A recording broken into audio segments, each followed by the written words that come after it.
Braw and the Brave with me, Lisa Kennedy, and can I just firstly say thank you everyone who is subscribing on Patreon. If you're not subscribing on Patreon, where are you? Come and visit us over on Patreon, and also subscribe on YouTube. We're over there too. So before I get into it, I have to just say I'm very excited because today I have none other than Brian O'Sullivan on the podcast. Yeah. Yay! It's been ages. Life. I know, that's what I was thinking, because I did do it before, but it was a long time ago. Aye. Was it during the pandemic? Or did you just always do it down the line? No, it was during because of that. Because of that, right. Because I was doing the same, and then I eventually just stopped doing podcasts because no one had anything to say. After about a year, I was like, this is gash, because all we do is go, what do you do with your days? How are you dealing with it? And it was like, no one had any work, no one had anything to talk about. True story. Although, to be fair, like, your podcast kept us going, so thank you so much for the time you're very welcome. I love your... we're going to get it. Brian, you must be one of the most talented humans that I know. Oh, I'm not even kidding. I'm not bamming you up. Like, you've not met a lot of people, huh? I've met a lot of people. Yeah, because I was thinking about, like, before like working on today, and I was like just listening stuff that you've done or that you do. Do it all. Well, you know what? I think if I did any one of those things only, I would be chronically out of work. So I just do many things. I hear you. But the thing is, you're very good at them all. It's not like you're just like giving it a bash. Like, yeah.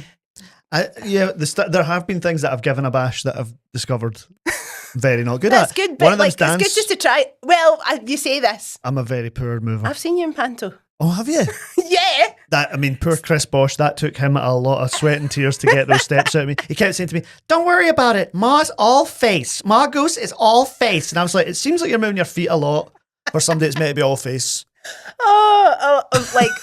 What a joy it was to see you in panto. I swear to see that share outfit. Seeing you come out, I was like, I nearly died. Amazing. We're going to get it. Right. So I know I nearly I should have lifted it from the house. So I have a programme from panto from when you were a wee person. Oh, with Eddie? Yeah, because you're on the front cover with my partner, Eddie. That's right. And you've been in this business a long time. Long time, yeah. Even before that? Before that, I did amateur dramatics from the age of 8 with my parents, who were both in the shows as well. Oh, that's so lovely. Knightswood Community Centre. And I have a whole bit with one of my characters, Janice, about Knightswood Community Centre. She's essentially my mum. And then from then I went to the Apollo Players, and then I started doing professional work. So from about 8, like... So obviously with your parents doing it just seemed like that's the norm, like you do shows. Yeah, I guess so. I mean, they weren't like big into it. They weren't into it before that. They just one day decided they would try it out or something. A couple of shows, my dad played the piano. There was we did like a review where it was like little bits from different shows, and he was at the side playing the piano, and he was just joining in just to be part of. Yeah. And my mum got quite pally with the woman who kind of had started the group. My gran was in the group as well. Wow. She was very jealous of my mum's friendship with Jackie. So she was very bitter about that. Ooh. So there was drama on and off the stage. Listen. There always is, right? Yeah. Yeah. More drama off the stage. I love it when somebody joins like a new production team member sometimes, because I've been in the club that I've been in like for like 18 years now. I've been choreographing, and like if we've got a new production team member, and I'm like, so you know that they're married and that's their kid, and they're like, oh no, they don't talk. Since he didn't get Mr. Bumble and Oliver, he's never let it go. Not that I'm dissing AKOS, because they are the best drum club in Scotland. But it's funny, like you really, but that's the joy of it, because it's like a proper family, and I guess that lovely feeling of being part of something. Of course, yeah. You're like, give me more of that. Yeah, 100%. And just being in front of an audience made a lot of sense. I don't know. My dad always says that when I watched films or TV shows, I didn't just turn it off and then that was the end of it. Mm-hmm. I turned it off and then I reenacted it all, and I wanted to be the character. That's you and Eddie Dobie. Exactly, right? And doing the voice and all that. Yeah. And then we didn't play like houses and mums and dads. We played like whatever. We played Mrs. Doubtfire or whatever. Of course. You know what I mean? Well, you had the theatre in your attic. Theatre in the loft, yeah. Love it. And my parents were dragged up to see show, and they were always like, we got all the way up there and then the show would be like 7 minutes and then we have to go back down again. I love it though, just like that commitment is such a young age. You were like, no, it was everything. I've got theatre in the loft. Yeah. Well, my friend had it. My friend Stuart Gordon had a theatre in his loft. We did youth theatre together. Okay. He would know Eddie as well. Yeah. And the first day I went to Spotlight, I talked to Stuart and he said, I just want to let you know I'm making a film and I wondered if you would like to be in it. And it was a film about people making a film. And Actor than I think I was playing the director. Uh-huh. But he was the director of the actual film. Do you know? Oh, I was playing the part of the director, wow. and he brought in scripts and drawings of sets, and we were 10. I love this. I went to. Why was I no pals with you? Oh, it was great. Gutted. Like, And then I went round his house, and his dad had built him a theatre in the loft. It's called the Palace Theatre, Dumbarton. And he later renamed it to the Palace Theatre Glasgow. You know, like the way Prestwick is Glasgow Airport. Because he was like, it's it's really alienated us from the population. Blue sky thing. Totally. And then I had designed one on a bit of paper, and my dad's friend, who was a joiner, made it, and it was called the OS Imperial Theatre Glasgow. Did not know this fact. Yes, and even up to the age of like 17, I was putting on plays in the loft. I wrote a one-man play called A Better Man, and my friend Andrew Stevenson performed it. We did a 2-week run. Yes. And a tour. And we rehearsed day after day, and I was a terrible director because I would just give him line readings, say, no, it's like this, and annoy him. Could you just do it like me? Right, exactly. And then like have a go at him and stuff, and I would sit and I had a little Palm Pilot with a little fold-out keyboard, and I would sit and take notes. And then I would come to him after, look, see this bit, you never get it right. And people would come and see it, and then we took it to his parents' house, we did it in the living room, and we took it to my auntie's house in Clarkston, and she had a big open hallway, so that was the venue. And all her old pals came round. They were all in their 80s, and they all came round to see it. See, when they make the film of your life, it's going to be great. We wild. It's going to be so good. When I started I was touring with Blythe Duff once, and she started hearing these stories. She was like, "You did what?" And I thought at that time that's like, what everyone did. Where's Exactly.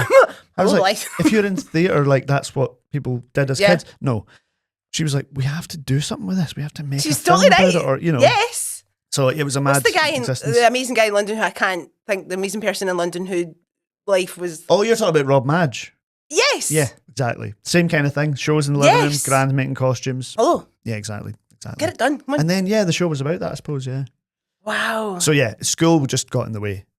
100%. I just needed to be doing I'm my not shows. time for this. No, fuck that. Maths.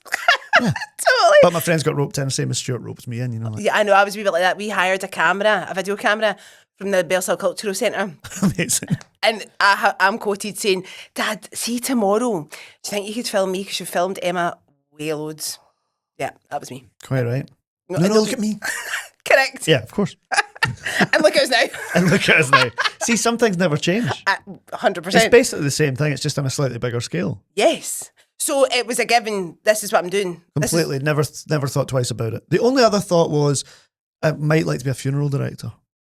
Okay. And that... What was the thinking behind that? I think that's... Is it a show? It's a show. I think it's about ceremony and ritual. Yes, okay, nice. Because I was into, as a teenager, I was into Wiccan things. Like I was a witch as well. So I did spells and stuff. Did you? In the loft as well. So I love that. Move the theatre to one side, get the I'm altar all into out. that. Yeah. Yeah. So there was something about ceremony and ritual and the performance. I'm so glad you went into it. I mean, it'd be quite handy, you down the line, I suppose, if you were a funeral director, but no, they know. No, that's true. You'd be like, who's that guy? I did fancy that. And my parents were always like, we could go into a family business. My mum thought she would be good at the front, reception, kind of front facing. My dad wanted to drive the hearse. I mean, Janice on the reception. Right. So I could do the whole thing actually with my characters, I suppose. Listen, there's a niche here. Yeah. Very specific sketch coming. Yes. And West End as a kid, it's like... from 9 years old, yeah. Oliver. Yep. So how did that go? You saw... Advert in the paper. What? I love an ad. These stories, you don't get that these days, an advert in the paper. But I had done Oliver with the Apollo Players, and then the advert went in the paper, right. And someone phoned up my mum and said, hey, there's an advert for another Oliver. Maybe Brian would want to do that. Gosh. So we went and queued up round the block and went and did the whole day. It was like, in my memory, of course, a long time ago, but it was like, come in, sing 16 bars, and you and you come back in an hour, and everyone else can go home. That kind of thing. It was like a proper cattle call.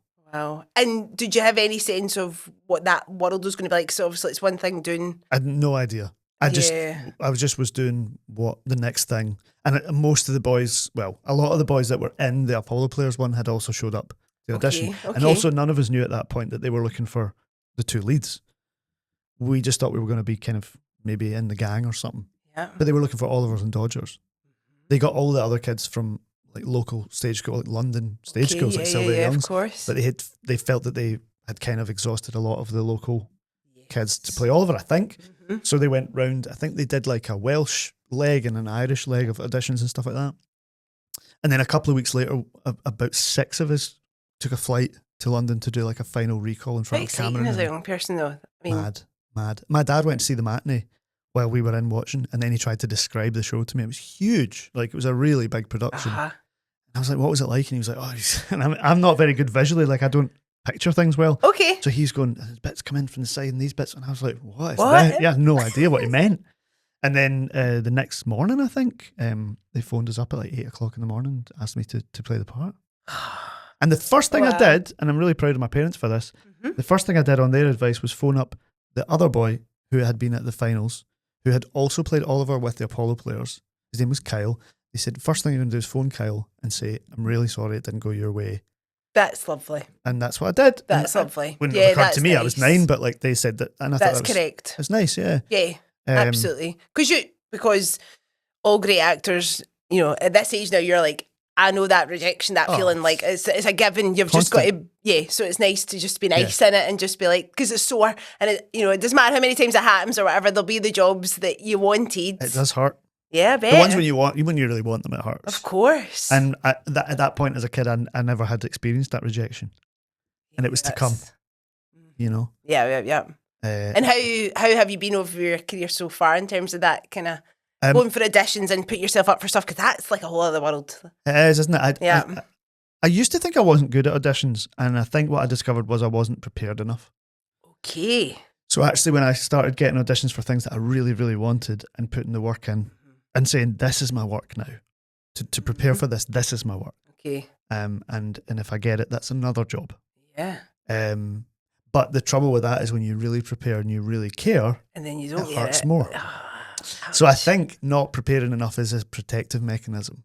It's kind of like doing stuff at the last minute. I wasn't bothered. Yeah, I read that somewhere. Fine. So if you procrastinate, it's actually a way of protecting yourself, because if you get away with it, you say, that was me at 50%. Think what I could do at 100%.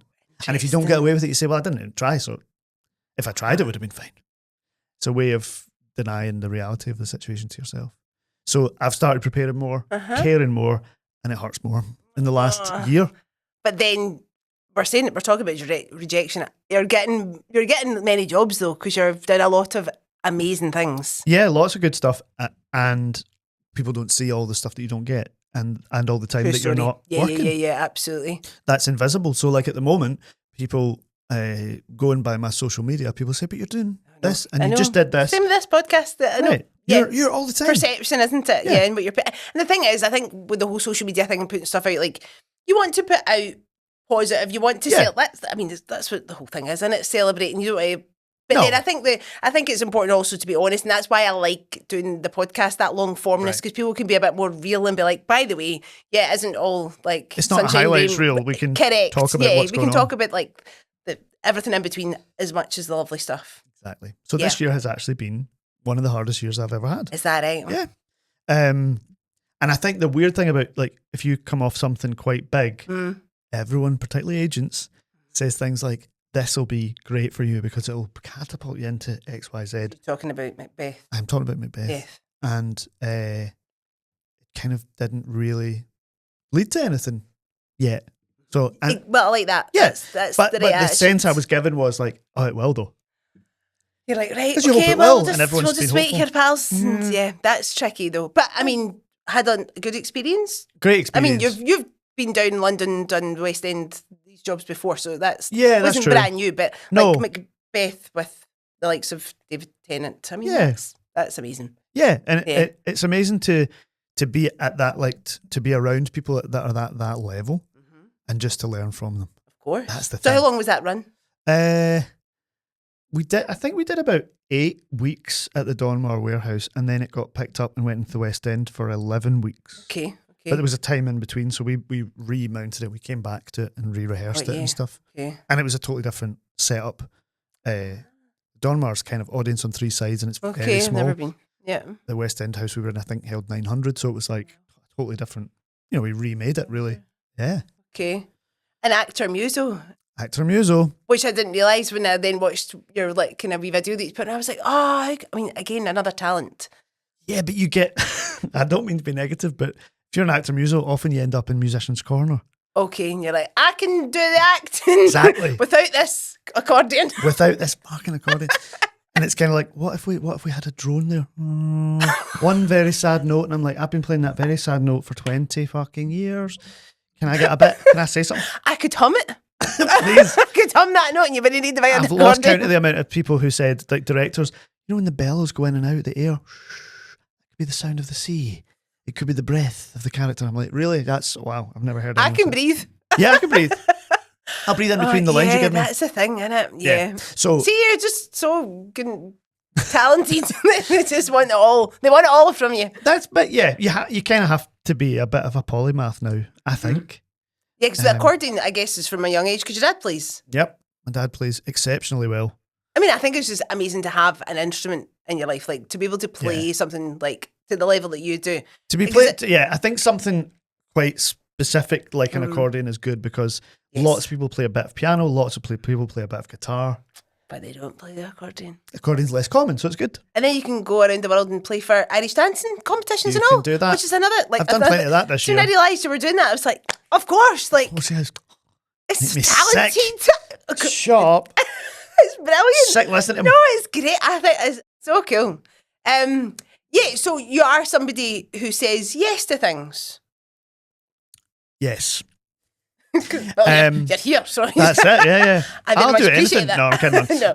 Yeah, I think so. But I like to think that as time goes on, I'm slightly more able to say no to some things. Lovely. Yes, I think so. Because there are things that I did when I first left college that I would hope I wouldn't have to do now. I would like to not have to do again. Okay. What's that? What we're talking For about? me, like any kind of teaching I struggle with. Okay. Turns out I'm not bad at it. It doesn't surprise me. Right. But like, I don't mean that. but I don't like it. I don't know. It doesn't light me up in the same way that other stuff does. Yeah, no, I totally understand. Like, I love it. It's been something that I've done forever. That's been the majority of my career. Right. Not performing, not auditioning for stuff. Right. So just making stuff with young people, so that it does light me up. But I get, there's other facets and stuff that get. But also, it wasn't for me. Like when I was young, it wasn't really so much the teaching. It was like the fact that it was 2 hours away, and Still there. and you're getting paid like by the hour, and not including the time you drive there for 2 hours. Yeah, so it is a lot. Like it's a big slog. To factor in. Yeah, right. Absolutely. And like not, just did stuff to pick up what I could. Yeah. And I sometimes hear like younger actors complaining about stuff like that, and I think you do kind of have to do. Yeah. You kind of have to serve your time a wee bit. Plus, I think it just like the lessons learned and find out what you are good at and what you do like. And you might be amazing at it. You might love it. And the people you meet and all that stuff. Like it's good just to get your hands dirty a bit. Do you know what I mean? Do a bit of everything. And when I've been teaching young people and like writing things with them, I've been able to practice writing musicals. Yes. And make mistakes. That's another thing you do. Oh, stop it. Aye. You do though. I do. You've written some amazing work and produced it and put it on and like that's mostly thanks to Play a Pie and a Pint, who've supported me and given me that's lovely loads of opportunities. Yeah, they're awesome. Amazing. Actually, they really are. I've done loads with them, maybe 12 Play Pie and a Pint productions over the years. And got to write and try stuff out, and they've not all been big hits. And in terms of your like process, in terms of writing, is it very much like a seed of an idea and you're just mulling it over for a period of time, or do you very much like, I'm sitting down to do this right now and that's... Oh no, there's very seldom a time when I sit down to do anything. Is that right? It's all just grabbed. It's wee bits here and there. I'm writing one just now, and honestly, I've spent a few hours at the piano just doing other stuff, and then occasionally I go, 3 notes sit together and I go, oh, maybe that would work as the beginning of something, and I just record it and go, I'll come back to it. You need to record that surely at the time, or else it's gone forever. Many times. What was that? I'll just go for a quick walk. For me, I'm like, write it down, film it, something, put it. Have to. It's never happening. It's never happening again. Nobody's ever seen it. No. Yeah. But that's the way I write, and I definitely don't like get up at 8 a.m. and sit at the desk for 8 hours. I'm just not Good to know. Yeah. That's good. I'm glad and I've managed to do stuff without doing that. Yeah, because you're doing it very successfully. So I'm like, great, my process is fine. Like, we've all got a process. Even if it I've always includes been like, oh God, I wish I was like I wasn't procrastinating. I wish I wasn't so like hash bash or whatever you call it. Slapdash. Hash dash. That sums it up verbally. Right, exactly. Hash dash. Says it all. But maybe that's all right. I think it is all right. I think if you've ever completed anything, then of course it's all right. And it's also all right to do a lot of things like you. Yeah. Do you know what I mean? To be on stage, to be behind the scenes, to be making a play, to be playing the accordion. I think it's great. You know, because I used to worry that it'd be like, oh, what's she up to now? She's I writing a definitely poem, feel that. she's doing a podcast. Like, yeah, like God's you sake. worry that you want people to understand like who you are and what it is you're doing. But I don't. Who cares? Nobody. Also, Only you. I Nobody recently else cares. googled the life expectancy of a male in Scotland, Oh, and it's God. 73.6 years. Right. I'm going to be 40 next week, Next week. so I'm more than halfway through. But Dan Brownlee was here last week, he was sitting in that chair and he was like, I'm only 40. And I was like, true. That's better. I'm only 40, Lisa. And I was like, I don't know if he was getting a dig at me because I'm 42. It was just about you. I think about it. Yeah. But I was like, correct attitude. Yeah, he's right. He's right. I mean, I'm not that focused on it normally, but it's because it's coming up, I'm kind of like weird. So I suppose that thing about like I have to define what it is that I do and stuff. Well, I haven't up till now. And when people don't ask, I fix usually it. say I'm an actor. Oh, right, okay, yeah. And if taxi drivers ask, I mistakenly tell the truth as well, which I need to stop doing because it never ends well. Oh, right. Like, Tell me I this. don't mean that they slag me off. I just mean that it's always the questions that you can't answer to their Have satisfaction. you been in something that I've seen? Yeah, and you go, no, probably not. I mean, recently, the good thing is having done Macbeth with David, you can say that, and they go, I know who that is. But then you'll still, I bet you'll still it's get not a people, Mickey Mouse job, you've actually got actually a real thing. A real thing. So, But generally, I need to stop answering, honestly, at parties, in taxis. Forget it. Who's it for? Make stuff. Yeah, like furniture. Yes. That would be more useful. And in terms of like TV and film, is that a realm that It hasn't been touched. on I guess, purpose or just something just that you? I've just done like a million tapes for things, and it's never hit yet. I did a short last year, which I really loved doing, and I mean, I could write a book about self tapes, but I've never really cracked it. You know, these self-tape a lot, malarkeys, yeah. that's hard going. I think. yeah. But You'd rather be in the room, you're kind of in the room kind of person. I think in terms of so. auditions. I think my game is more like to have worked with someone and they kind of know what it is that you do. I think that's mostly how the theatre business kind of works. Obviously, people have to audition, and I audition a lot. Yeah. But there's an element of like you're auditioning, but you're auditioning for people who know the kind of thing you That you do. can And they do. say, I Yes, wonder, yes, can he do yes. this? Or would he work with this thing? And that kind of feeling of being part of a community and people saying, you hope that in some room somewhere, someone's saying, could we get Brian O'Sullivan, or could we get a Brian O'Sullivan type? Or could we They're get saying that. a younger Brian O'Sullivan? Wait. That's the one. So yeah, I guess with the self-tape stuff and with TV and film, I don't have any experience. So there's no element in which I'm in that world. So there's nobody, having That's those conversations. just yet to come, maybe. You just have to do You're one or making two, don't space you? for that. Of course. And you see totally. young people coming into the theatre and you get a couple of jobs, and then people start to go, oh yeah, who's that kid that was in? Yeah. And then they start showing up and stuff, Because if they're like good. the theatre world in Scotland, I find very supportive. Like the Yeah. rooms that I've been in, like Yeah, the I people that think I've been able to work with. Gosh, like the podcast, like it's been full of lovely people that I've had the opportunity to work with. And I think as far as I'm concerned, it's quite a healthy environment. Like people are supportive of each other. Generally, yeah. And it feels like there's a lot of lovely stuff happening. I guess it's just like, there's a lot of people wanting. There's just not jobs. enough. Yeah. And there's not enough money. This is the thing. Because people think that money spent on the arts is extra or a side thing or a waste. At worst, a waste. Wow. And I hate to quote Churchill, but I do it too often. He said, people said, take the money out of the arts budget and put it into the war. And he said, then what are we fighting for? Right? So it's like, obviously there are bigger things and there are people dying in terrible situations in the Middle East, and it's awful. At the same time, if we live here and we have to go through our days, I'd like to see people try and do that without Netflix, without looking at their favourite comedians on TikTok. It doesn't work. It's a miserable existence. It's not a life. You want to put your bum on that seat in that theatre, in that space, be with other people, like go away from the outside world. Well, there's that as well. For an hour or two or whatever it is, and just immerse yourself in like real life. A real thing. A real thing that somebody's put literally blood, sweat and tears into. Yeah. And that's obviously why you do it, because you'll just love theatre. I Just get that love from you. being I mean, there, listening to the podcast and you just talking about your experience, but also the experiences of others. Like, you love it. I love it. And Yeah. I love being in those spaces. The first day of tech, when it's all quiet and you walk onto the stage, the audience, the house is empty and everything, you just go like, I'm here. I'm honestly more comfortable there than I am in my own skin. That is the place I want to be all the time. Yeah. But it's evident that that's actually where you do belong. Like, you were meant to do this. I think so. Yeah. I think so, yeah. I think it's nice to have that because you go, oh, I feel that, but also it's turned out to be true. Because the worst would be to believe strongly that you belong someplace Like, and to actually turn out to not, or to be delusional or something. Yes. So I suppose you I'm very absolutely lucky in belong that there. sense. Yeah. Because it's real. I mean, having seen you on stage, you absolutely belong there. You're tremendous. Oh, you're and very it's kind. lovely to have seen you in different guises on stage. Right. And totally boss it. Yeah, it's, I wouldn't want to do the same thing. I've got great respect for people, like, one of the actors I would think about a lot would be Jack Nicholson, who kind of is like a person who found a thing and then did that really well. Brilliant. Amazing. But that's it's not me. Fair enough. I love the thing of like going along, doing something different and then adding something into your wee bag. And then the next time you go, it's like a wee toolkit in it. This could work here, or love that. Trying to figure out a way, especially with a joke. Go, Yes.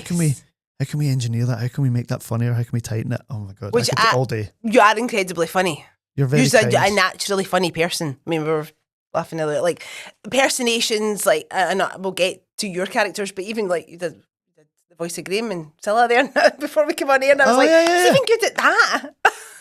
I don't know. I mean, I think this is very uncomfortable for me, Sorry, Lisa, because you keep I'm complimenting just me. gushing over you, but it's all genuine. Like, I know, it's I nice. find you massively inspiring. Like, That's so and coming kind. from the, like, you know, the podcasting aspect, which we'll get. So I listen to your podcast religiously. Like, it's putting it together. It's brilliant. Where did the idea come for that? Like, do you just, like me, being in that world and wanting to know more about the people you're working with? It was actually listening to podcasts and thinking, I wonder what my podcast would be.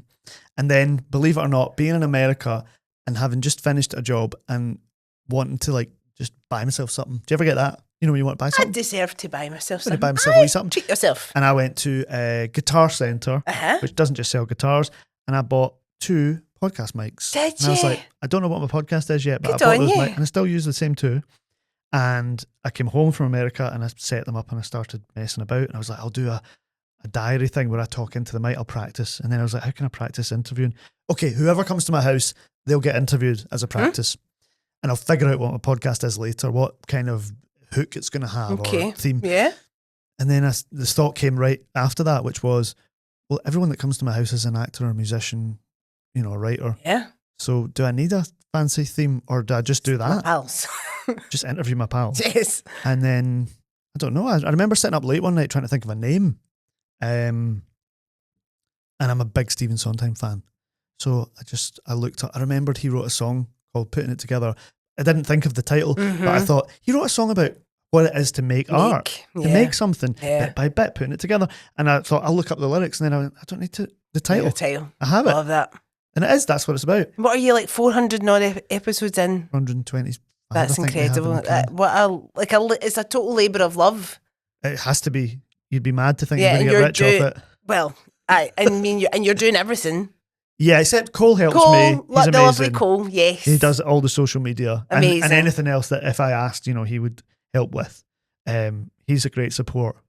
And he was always like a big fan of the show before. So he, you know, he champions it, and he does it with care, and it's a beautiful thing. And it comes across like, but I love your interviewing technique. No, that there's, because you can see there's no agenda, and that's very much what I try to do with the podcast. Like, I'm just dead chuffed that you're here and we're having a nice conversation. That's what it should be, yeah. You know, and it is all about, for me, it is about celebrating the person and the work and the things that they've done.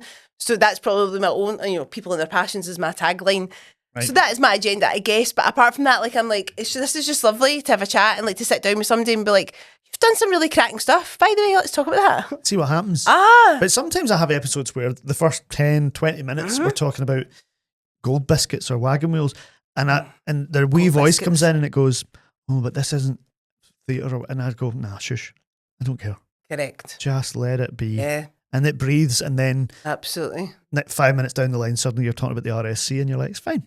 Gold biscuits and RSC. These are two good things. Oh my! Two things that mean a lot to me. Right? These are the important things in life. Yes. Old granny biscuits and Shakespeare. Everyone always slags me for my biscuit taste. They're like, you're like a gran. Well, They've I always was got thinking when wagon you wheels. said gold biscuits, that was when I used to go to my Auntie Rosemary's house, and you'd get you get a crystal glass with iron brew in it, a crystal glass. She'd ladro, she'd give you ladro to play with, and my dad'd be like, "Not Gina Wayne's ladro to play with," and you would get a gold biscuit, and you were like, "Oh," because we were getting like the. No dissing my mum and dad, but we would be getting like the Savers, penguins. Kid on penguins. They were just white with the black writing on them. Yeah, remember? Do you know what I mean? They used to say no frills. Do you remember no That frills? was it. That was exact ones. From I mean, they tasted absolutely fine. Gateway or something? Yes. Yeah. Yes. Oh, sorry. No frills. That gold biscuits. I was right there. I was back in Auntie Rosemary's house with the ladro and the. Those are the good ones. Like Yes, they've never changed. Gold biscuits have never changed. I'm sure they've got smaller, but apart from that, they're great. And I guess talking about aunties and. Very good. See? That's like very good. It just, I mean, Janice. Oh, now I'm going to gush. Oh my goodness. See, when you started doing Janice, I was just like, where have you been all my life? She's given me so much. It's weird to me because it's almost like I don't have to do anything. Mm-hmm. I don't know if you ever had that flow state where you're going, this is too easy. I must be cheating. Yeah, it's coming. It's just appearing. And there's something about just having spent time around people where this little voice came and then the glasses and then pretty much any topic I can just sort of put to her. What would Janice say about gold biscuits? I always think, Lisa, and you say what you like about this, I think the biscuits that older people like are the biscuits we should value. And I'll tell you why. My mother loved all the biscuits, and the fact is they're still around. Now, you've got all your new kids in the block, timeouts and everything, and that's all fine, and I've not got a problem with it. Anyone can do whatever they want, but the fact is there's a reason gold biscuits have been about for a while. It's the same with Terry Wogan, ice skating in shopping centres, right? And Skodas. These are things, see what I mean? Oh my God. I don't know where it comes from. So if anybody thought that you are like sitting right or do any work, no. No, it's weird. That was one of the best moments of my life. I loved it. Like genius. But she has oh my goodness. Because I know who she is, and then people go, "How are you watching me? How is that my mum?" And I'm like, "It's not, but it's kind of everybody's mum." Yes. And then you meet people of roughly that generation, and they say that stuff all the time, and they're not trying to be funny. My mum hits out with stuff all the time, and they should look at you like, "No, please don't." No, I just go like that. And my dad laughs. He's like, there'll be a video, and I'll go home. Usually I go there on a Sunday, have my dinner, and then quite often a video will appear. You're like, you better say something good today, Mum. Come on. But when she tries to give me ideas, it doesn't work. No. She needs to just be herself. And it's not always her, it's like people, her pals, or anyone I meet. They don't have to be of that age, but people just say stuff. Like hash bash, was that said earlier? Hash bash. You're welcome, you can have that. See, my pal told me this story and I put it straight in Uncle Frank's mouth. He said about his dad Frank. that he had to get he was supposed to get a thermometer for a big bit of steak, like a Chateaubriand or something he got from his mate who worked in a restaurant. He got a deal on this big bit of beef. He said, but you need to do it this exact temperature, 240 or whatever it was. Right. You need a thermometer that you put in it. You know, one of these meat thermometers. Okay. Well, off he went to Argos and he looked up and he was going, meat thermometer, £45? No. Oh, wait a minute, there's one for £15. So he got that. He put it in and it said error. And my pal Danny came round and he says, son, this thermometer I bought, it says error. And he goes, Dad, that's a baby thermometer. He goes, oh, I was wondering the highest it goes up to is 40 or something. You're like, well, and he was like, body temperature is right, like exactly. 35 degrees or 37. And he says, what was it? He says, and this needs to be 350. But 350, 42 and you're dead. And 42 and you're dead. And I was like, well, that's no writing required. No, I said, please, can I have that? And he was like, you can have that. That is amazing. I mean, and then Frank, and then Connor. See that Connor. that video of Connor where he just never finishes the sentence? It's actual genius. Now, I credit Ricky Fulton with that because he did a bit like it once. It was accepting a BAFTA. And he did. There's somewhere on some video that I watched, he did a BAFTA acceptance speech as himself, where he didn't finish a sentence, and it was very subtle. But yeah, I started doing it with Connor, and it does work. But I always mention it because I don't want people to think I nicked it off him. No, you know you didn't. I was inspired by him. And then Barbara Carmichael. Oh, bless Barbara. I She's know, a I feel sad for her. soul. I feel for it. She's based on my gran. Remember I told you about my gran was jealous of my mum and Jackie at the Amdram group? Oh, Barbara gosh. Carmichael's based on my gran. You do feel for Barbara. I feel sorry for her. She's a tortured soul, She isn't is, she? yeah, she's had a hard totally. time. She's given herself a hard time. She's got everything. Yeah. Barbara's got all the money she will ever need. She's got her houses paid for. Her husband's dead. She never liked him anyway. She's just And she's not miserable. happy. She's not miserable. She always happy. will be unless she changes her attitude. True story. But we You need see to keep that her too? miserable. We need to keep her miserable, otherwise. Oh, I must remember. Yeah, she's got to be. Otherwise, it doesn't And work. then, I mean, David Glenn. David Glenn. I've seen comments where you'll be like, I'm not David Glenn. Guys, like, it's a joke. People, Yeah, that's amazing. I was mean, saying that's this when you know on- you're doing something well and people think that's real. it. The worst one was when David Glenn came out in defence of the guy who did the Willy Wonka experience. And Oh, I've honestly, missed this one. I've missed hundreds this of people commented on TikTok saying, No. kids were disappointed. People lost money. How dare you? And I was like, guys, I used doing a bit. I I'm used doing to a bit. mentor this guy. I didn't say anything. I was like, let it unfold. Did you? Yeah. So that's weird. But David took like 10 years to come to fruition. I started writing him as an American self-help guru Okay. years ago in a short musical that I wrote, and then he just sort of Slowly simmered. became And, Scottish. yeah, and then I tried different names, and I always send Gary McNair kind of tryout videos. Uh-huh. I sent him about 3 years ago. I sent him a David Glenn thing, different name. He was like, "Yeah, I think it's getting there," but he didn't say put that up, and I'm glad. Because And then time went by, and then the suit jacket I think helped.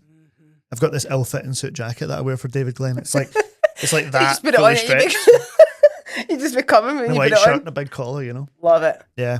And what I love about it, so yeah, the fame of Janice and Frank Mhm. initially has been online. Yeah. Then you've taken it to stage, and I've been to see a Janice and Frank show, and it was Have just you? not more. What one did you see?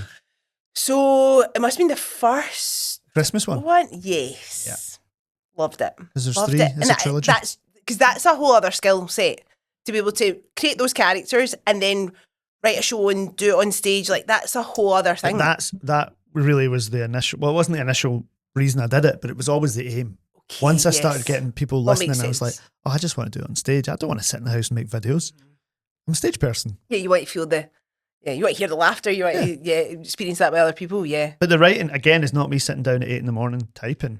It's me recording on my phone and just talking as Janice and seeing what happens. That's right. Okay. So like what happened there when we did a bit, Is I would that go, going in?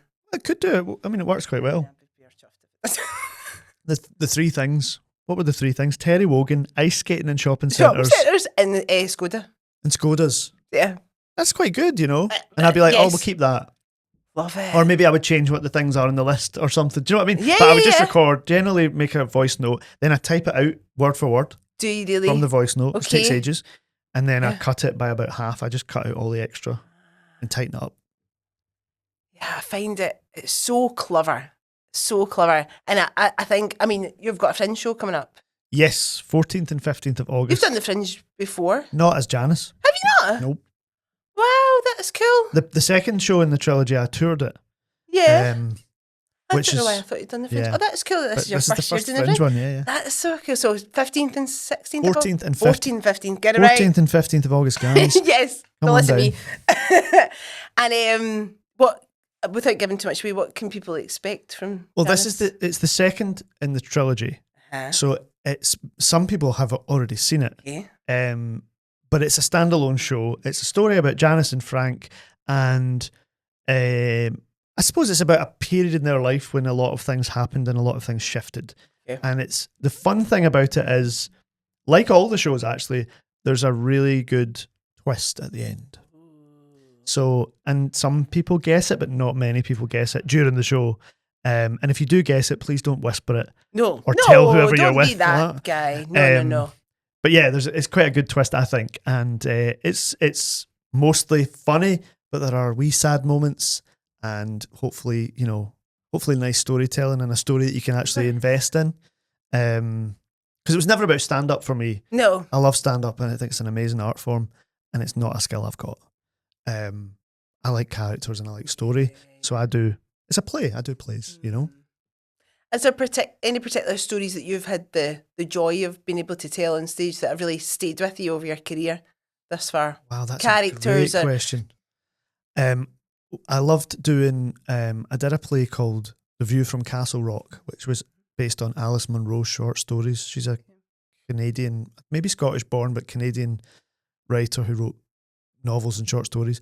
And we did it completely unedited. So we did the text of the book, but we acted it out. So I would say, I've just come up from the bowels of the ship, Walter says. So you're doing the full text. Wow. And because we got permission from her to use the book, but not to change a single word. Oh, love that. That's so cool. And we did it in this amazing church space during the Fringe and toured it. And the director was the amazing Marilyn Emery, who's no longer with us. And she was a great advocate of telling stories, that being at the heart of everything. And everything else was really simple. Okay. And she would be wanting to say, what if the accordion was the breath? Like, yeah, Marilyn. I never did a show with her where she didn't mention that she had a little set of library steps that she might bring in a taxi because they might work just perfectly for this moment. And next year you would do another show and she'd go, actually, Brian, I've got a pair of library steps. I've got, you mentioned this last year. She was always trying to get these library steps into the show. She was an amazing storyteller. Stuff like that.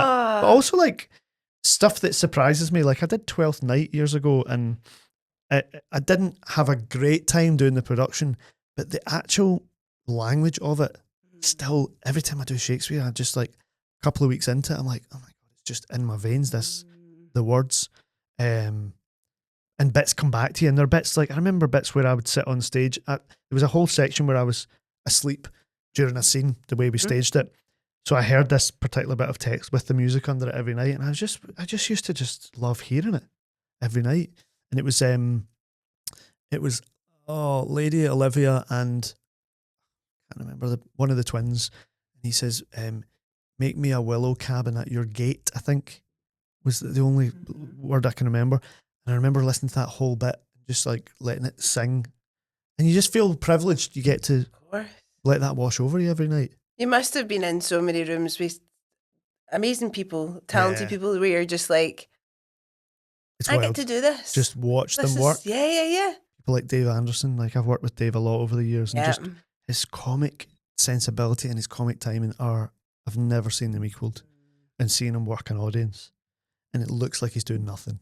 And somehow, and I don't think there's effort involved in it on his part because it's so natural to him. Yeah. But he can just shift the whole room, and he'll just a look, Dave has got that, and Steve McNichol's another one. Actually worked with him at the Lyceum, and he's got this a much brasher, like more bombastic comedic energy than Dave. Big moves and like understands timing of a joke. If you look at before the line, all that stuff, and you would talk to him about that. Just watching people like that work, and you think, it's all very well. You see them sometimes on telly, and I'm like, yeah, but see in the flesh, see in a theatre, yeah, I bet. Watching them on a stage or being on a stage with them, it's magical. And you're privileged if you get to be there, And you're just such a great collector of stories to then tell other people's stories, but just like, you're obviously somebody who is very observant. Yeah, that's part of the game, I think. Yeah. Big part of the game. Because you go, well, the stories are already here. I think we already have them. And then we decide, we pull them together. It's the same with the Janice and Frank stuff. It's like, Janice doesn't really need written. She just needs given a topic or someone will say something and she can repeat Janice on horses. Right, exactly. And you'd be like, right, I know what Janice would say. Yeah, of course. Yeah, but that is also about... I don't know where I got horses. Yeah, that's improv, isn't it? That's also about knowing the character. Like I think of her as a fully rounded character so that I know what she would think about horses. That's okay. Yeah, see, when you do Janice, like I can see the reception of the GP surgery, and then if she's in the house, I can see her house. Right. Even though I'm obviously seeing you in your house, but like I can see Janice's house. Yeah. Because of the way you do it. I don't know what it is. It's just we have to buy it, I think. Yes. We have to buy into it. And that's for any character you're playing, of course. I guess. It's you need to embody them. You need to be like, I know what their whole world looks like. Very much. And I think it depends on, I think if I'm acting someone else's words, I tend to think more, how would I feel if this happened to me? That would be my kind of, if there's a method, I mean, I doubt there's a method for me. It's very dash, bash, flash, bash. Listen, smarting. It's all good. But characters that you write, I suppose it's like, you kind of have to know everything about them. I'm questioning myself even now. You have to know a lot about them. A lot about know them. who they are. Yeah. Are there any characters or any stories that you would really love to tell? It doesn't necessarily need to be a specific play or whatever, but just realms that you've not maybe ventured into yet. You're like, that'd be cool. I could see myself doing that. I don't know, actually. I mean, I'd like to do more dramatic acting. Okay. Characters of a similar age to me, where, you know, I'm not playing music, I'm not doing comedy. I'd like to do more of that. But in terms of storytelling, I think you end up with an axe to grind, and mine being I'm a sober person and have been for a long time.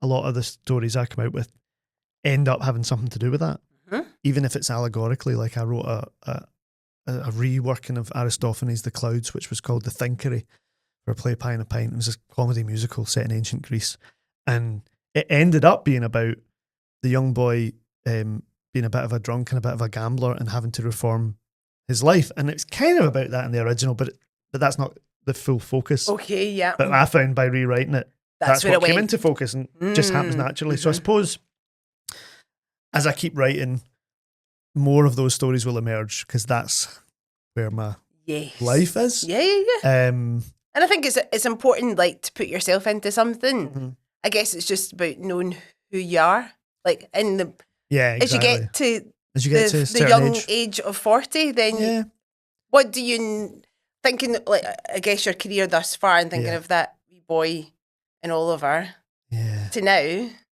what would you say to him at this stage? I think I would say, don't make too many plans. Don't worry too much about your big plans, because, you know, they say make plans and make God laugh. And you can take the word God to mean whatever you want. But, I think I remember saying when I was 10 years old, so what I need to do is get into TV presenting, and then I'll have a name, and then once people know who I am, then I'll go back into musical theatre and I'll be able to get lead roles. Oh, right. 10 years old. Maniac. So no. Crackpot.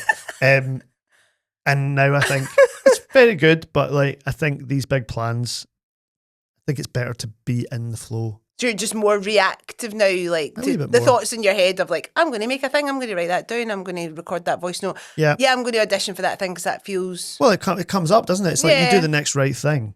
If it comes to you, that's great. And obviously there is an element of going after it.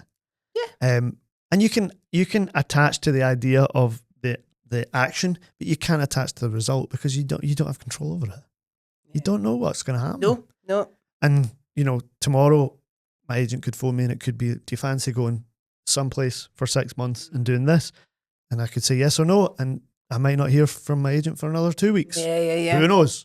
So I wonder if that's why you love being in the room or on the stage and doing the thing, because it's about being present, and you can't be anywhere else. I love that. You can't be thinking about the plan or what might happen or what has happened. Or well, it's I'm like a thinker. Just you can only think now.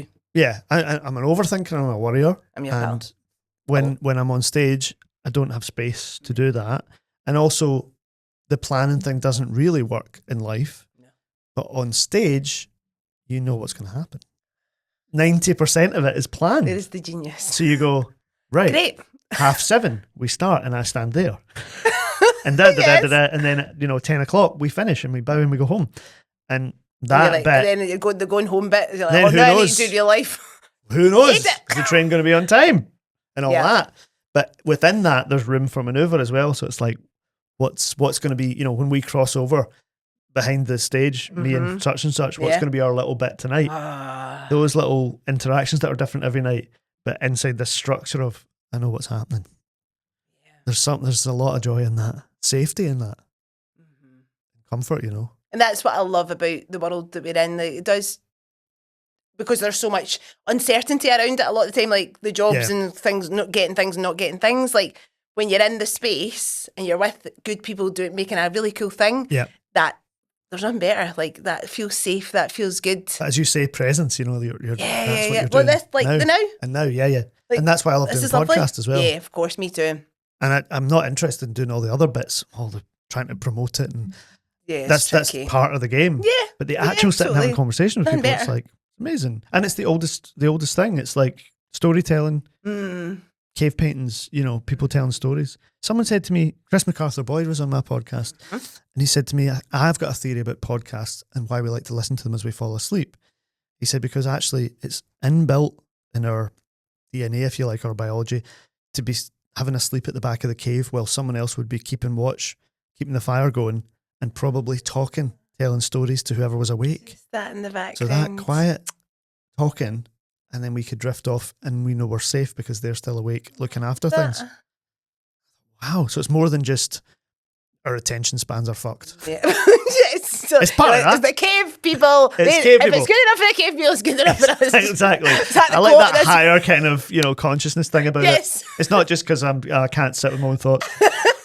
God forbid. I feel like Frank would listen to a podcast.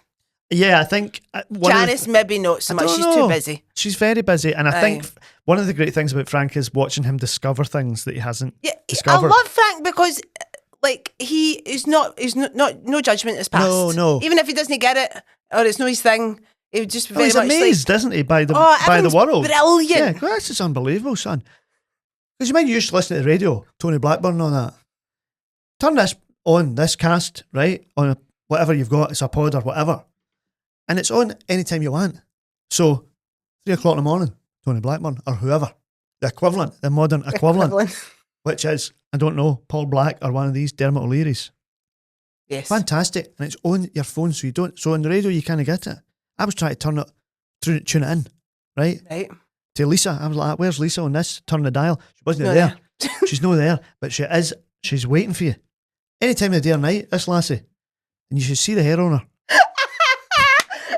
Now she's on video. Podcast on video. So it's a television programme, but you turn it on whenever you want. Marvellous. Can I please use that? That's amazing. You just introduce you did offer to say my bit to camera at the start. This is us. Yeah, we could do that. It's useful. Oh, Brian. But literally, I said this to Darren the week there because, again, you're just somebody who has done so many amazing things and you're so humble about it that I know I've embarrassed you today. I can't bear it. But we've literally scratched the surface. We have, because you've done so many incredible things. But I was delighted that we could do this today because we haven't done it in real life. Oh, we did it over the old Zoom, like we said. And just keep being you. You're blooming marvellous. You're so sweet. And you're fantastic, by the way. Thanks, pal. But no, I really, I honestly think you're brilliant. I think keep this being is you. what it's all about. I think talking between ourselves and having high hopes, wanting to keep telling stories, wanting to keep, as you say, being present, having these real conversations, like spending real time with people. These are the things that matter. And I think when other shit happens in your life, like in recent years, my mum was really ill for a while and she's made a miraculous recovery. It's amazing. But when that stuff happens, you just go, you chuck everything else out the window. You're like, it doesn't matter. Like ambition and success and all these things that are just weird concepts in your head. But time spent with real people or, good stories told with a wee cup of tea or something like that. That's the real stuff. Absolutely. That's what it's all about.